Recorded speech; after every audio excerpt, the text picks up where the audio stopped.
As members of the public helped to gather the toys up that he threw out of his pram, it seems that he doesn't mind auditing, as long as it's not on him.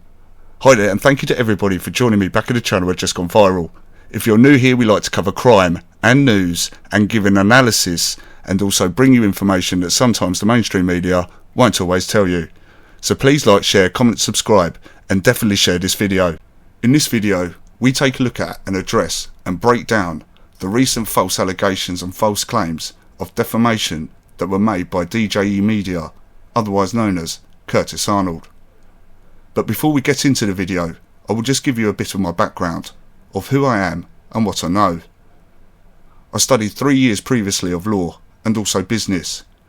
I have been to court on many occasions, usually to take other people to court. I have 8-0 court cases under my belt, which I have represented all myself. One even included my own solicitor, who decided they were going to try and overcharge me fees, for then only me to later on take them back to court and sue them for data protection breach. So with that being said, let's jump straight into the video. On July the 8th, 2025, the shamed Kidderminster YouTuber Curtis Arnold, also known online as DJE Media, has attempted to have a recent investigation video removed from the channel, claiming it is defamatory. The takedown request, however, has been widely condemned by many viewers and fellow YouTubers as a baseless attempt to suppress factual reporting on his previous crimes. The video published 2 days ago detailed Arnold's latest conviction for illegally filming inside a prison, which was HMP Sandhill, alongside an in-depth breakdown of his prior convictions for fraud, arson, driving offences and his deeply controversial conduct during the Nicola Bulley investigation.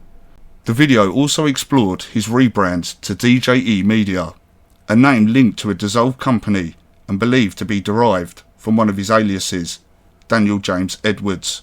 Shortly after the publication of the video, the channel received a copyright defamation complaint from Curtis Arnold. We know this to be Curtis Arnold because when you log a complaint as a viewer, you only have certain options, and defamatory is not one of them. This can only be done through YouTube Studios, which means it would have had to come from the person making the complaint who was in the video, and not by anybody else.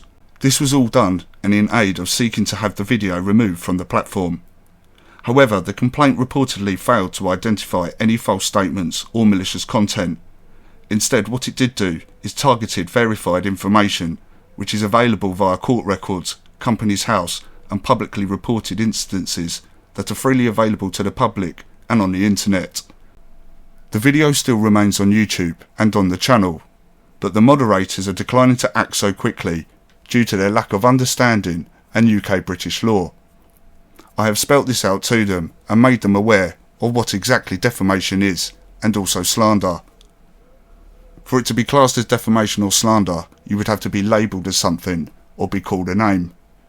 Nowhere in the video was you labelled anything or called a name, but what we did do is expose all your crimes. Was this the reason for you trying to put a defamation claim on the video? I can only come to the conclusion that that was the reason. But unfortunately I was very busy yesterday morning, as the video is now all over social media via TikTok, Instagram and even other platforms. And just to make things clear, all the statements and comments in this video are all my own opinion, and I have no personal grievance or problem or even personal vendetta towards Curtis Arnold. Observers, viewers and fellow YouTubers said that the takedown request fits a familiar pattern, one where he repeatedly weaponised false narratives and legal threats. This was to silence critics or reframe his image. This was shown in one of the images that we showed in the video, and you can see before you. It seems that he doesn't like complaints against his own videos, but he doesn't mind filing them against other people's. The other thing that we found strange here at Just Gone Viral was the fact that the defamation claim and the block of the video only applied to the UK and not the rest of the world and other countries. So is that to say that the defamation only exists in the UK? Because I'd like you to make that make sense. Or was this just an underhand dirty tactic so that people don't know the real you? The video still remains on the channel. As current, it is only blocked in the UK, so this isn't a problem if you want to go and watch it. Simply go to your Android phone or your Apple phone and go to the store and download a VPN. You can do this for free, and once you turn it on, you can then come back and watch the video. Unfortunately for him, he didn't think about that one. Then we turn our attention to the false allegations and false claims of defamation. The only problem with this is for it to qualify as defamation, it actually has to be fake and not the truth. If you're claiming defamation, what you're really saying in realistic terms is that all the news outlets, all the newspapers and all the news channels are liars. And by claiming defamation against Just Gone Viral, what you've basically done is just stated that the channel and myself are liars. Now I would describe and break down the seriousness of calling somebody a liar, as this is the highest term that you could possibly use in defamation. This is why in the UK and the Houses of Parliament, other MPs can't call each other liars, but instead have to use different terms and phrases. So this is the bit where it gets nitty gritty and down to the seriousness. Despite whatever YouTube might decide, I live in the real world, just the same as you do. And for actions, there's consequences. And for false allegations of defamation with no substance, there's even more of a consequence. When you make baseless claims of defamation, knowing full well the information is true and correct, that is basically fraud. Something that I know you're not unfamiliar with. So on this basis, what you have actually done is by shouting and crying defamation, you've actually caused defamation yourself by branding the channel and myself liars when we're clearly not. And that, ladies and gentlemen, is called gaslighting. Something that's a very familiar trait with people who also like money. These people are called narcissists. So this is where the fun bit comes in for us, because you've now got two options. So I'm going to wait for 7 days and you can send me the court paperwork for your defamation claim. If I don't receive the court paperwork within 7 days, I will be sending my one to you. This will be for defamation against the channel and myself as branding us liars. This will also be for the loss of revenue.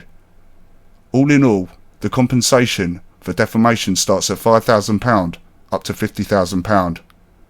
I'm a pretty fair person, so let's start with 5,000, and then we'll put on the loss of earnings. What you see before you is what we call in the legal world an N244 form. It's a basic application to the court for a liable case. Now you're probably not used to seeing one of these, as this is normally to do with the filing of taking people to court, whereas usually you're on the receiving end. It will be very interesting to see what the judge makes of your defamation claim that's baseless and founded on no evidence. After all we did here at the channel is, like we say, we have just gone viral and cover crime and news. We give analysis and also bring you information that sometimes the mainstream media won't always tell you. We did a video on you because we did an analysis of the news of your crimes, and you might not have liked the video, as the video covered your previous crimes and also your recent current one from May 2025. I don't understand really what your gripe is with me. I didn't go and ask you to commit crime, and if this video still hasn't got through to your quite dense head, then let me spell this out for you. If you'd like to go and make any further allegations of defamation, then please be my guest, because these counts will also be added to the court paperwork, and for me that means double bubble. And after making false claims and abusing YouTube's process and terms and conditions, and once I report back to them the outcome of the court case, you will be very lucky to have a YouTube channel left. It seems you're your own worst enemy, not the sharpest tool in the box, and when it comes to law, completely clueless. Make sure you smash the like button and share this video as much as possible before it gets removed or he tries to take it down. Maybe it'd be worthwhile concentrating on content that doesn't get you arrested and landing you in court, and rather than making false allegations and claims against people and their content, maybe you should take some of your own advice. Back to work.